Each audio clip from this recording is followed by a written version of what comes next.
Welcome to our channel. Today we how to start building customer relationships with Salesforce step by step clearly. First, log into your Salesforce account.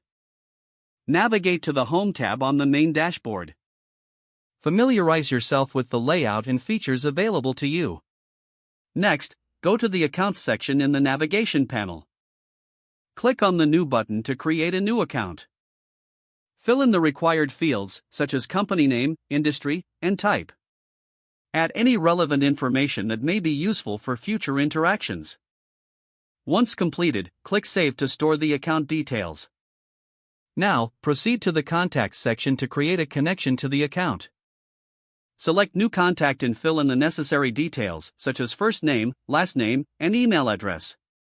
Link the contact to the previously created account by selecting it from the drop-down menu. Click Save to finalize the contact creation.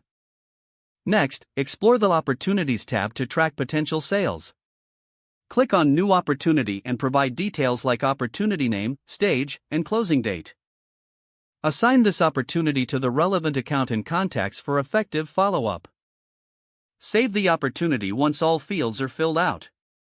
After that, set up a follow-up task to ensure ongoing engagement with the customer.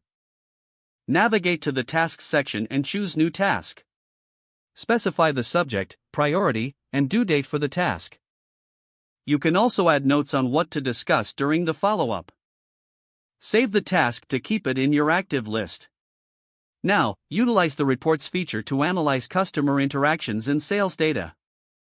Select the type of report you want to generate, such as Opportunities Report. Customize the report parameters to reflect the data you need. Generate the report and review it to identify trends or areas for improvement. Finally, revisit your accounts, contacts, and opportunities regularly to nurture those relationships. Engaging consistently will lead to stronger connections and improved customer satisfaction. If the page does not load, refresh the browser or try again in a private or incognito window. Make sure you are using the correct email address, then retype it carefully to avoid small typos. If your password is not accepted, use the reset option and create a new strong password you can remember.